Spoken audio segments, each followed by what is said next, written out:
Welcome to our Engineers Newsletter Live program.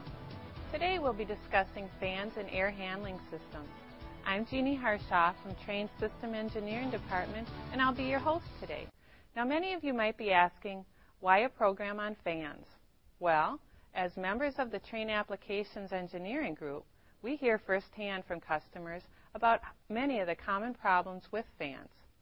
Now, most of these problems, including low airflow and noisy operation, could easily be avoided with a little more knowledge about fan selection, a little more scrutiny of duct design and fan installation, or a little more thought about actual system operation. Our goal today is to give you, the designer, a solid understanding of fan basics, an overview of various fan types and their characteristics, an understanding of fan selection limitations, and how all of these elements come together to deliver a quiet, effective air delivery system. And finally, we'll discuss ASHRAE 90.1 requirements. To cover this information today, we have Dennis Stanke, who will provide a crash course on fan fundamentals. Dave Guckelberger will cover fans from the perspective of acoustics. John Murphy, an applications engineer, and Dustin Meredith from our Lexington Applications Group will walk us through fan and unit selection considerations. Dennis, would you get us started with some fan basics? Sure. Today we're going to talk about fans, and I don't mean Houdat fans. I mean mechanical fans, the heart of every air distribution system. Fan fundamentals begin with air pressure. Air in motion has both potential and dynamic energy. Potential energy relates to static pressure, like air in a balloon. Dynamic energy relates to velocity pressure, like air pushing on a sail. The total pressure of air in motion is its static pressure plus its velocity pressure. A fan increases the total pressure of air passing through it. We represent fan operation using a fan performance curve. Basically, it's an XY plot showing the pressure that a fan can produce at different airflows while operating at a constant speed. The x-axis shows volumetric airflow rate in CFM, and the y-axis shows pressure in inches of water column. Most published fan curves show static pressure rise across the fan on the y-axis. It would be just as easy to show total pressure rise. In fact, AMCA might require it in the future, but for now we'll stick with the traditional approach and just show static pressure. Manufacturers determine the shape of specific fan performance curves using laboratory tests defined by industry standards.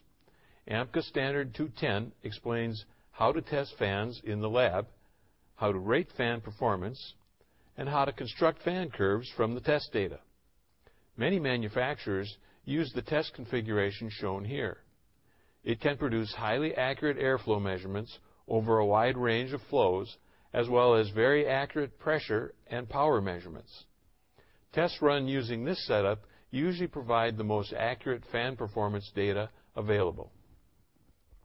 Air handler manufacturers also comply with AHRI 430 to rate unit performance. This certification standard requires unit-mounted fans to be tested in their cabinets so that cataloged fan performance includes these internal losses. For draw-through configurations, it's common to mount a coil upstream of the fan to account for loss in fan performance due to inlet turbulence. And for blow-through configuration, it's common to mount a blank section and a coil downstream of the fan to account for any losses in fan performance due to turbulence at the outlet. This way, system designers don't need to compensate for internal system effect losses when selecting air handler fans. Of course, designers do need to compensate for external system effect due to duct connections to the unit. We'll talk more about that in a few minutes. Fan performance testing is done at a given fan speed. For each test point, fan airflow is set by the test chamber exhaust.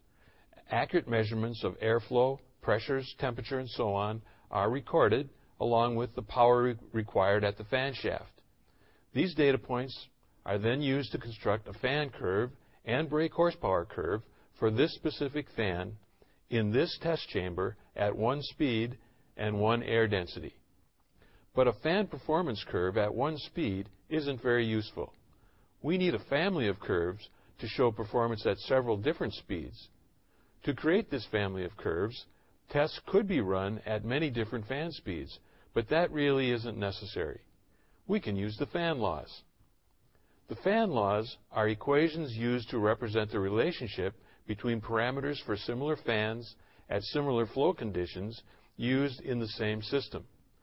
Depending upon where you look, these equations are represented using different variable symbols and different numbering schemes. But regardless of the form of the equations or how they're numbered, they can all be derived from those found in Appendix D of AMCA 210. If we know the fan airflow rate for a certain type of fan operating at a given speed in a given system, for instance, we can use equation D2 to find a new airflow rate at a different speed or with a different fan diameter. If we know the total pressure at one speed, we can use equation D3 to find a new pressure at a different speed or a different fan diameter or a different air density. Similarly, we can find brake horsepower, velocity pressure, fan static pressure, and fan static efficiency. But we cannot use the fan laws to find the performance of one type of fan based on the performance of a different type of fan. And we cannot use them to find how a fan in one duct system operates in a different duct system.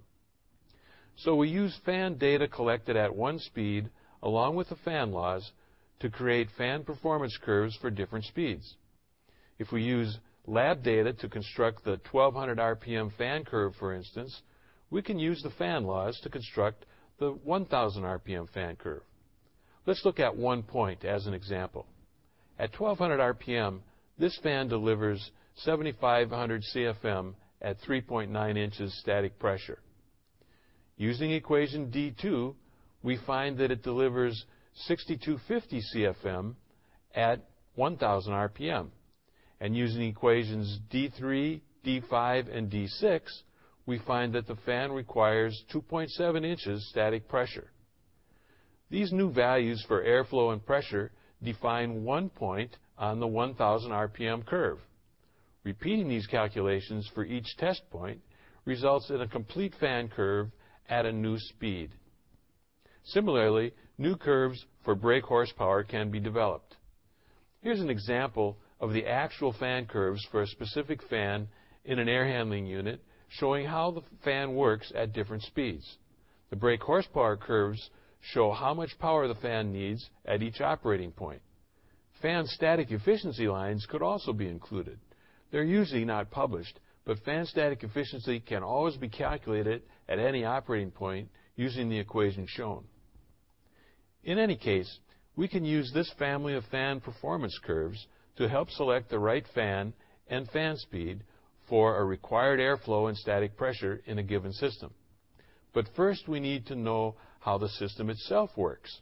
In other words, we need a way to describe the flow versus pressure characteristics of the air distribution system.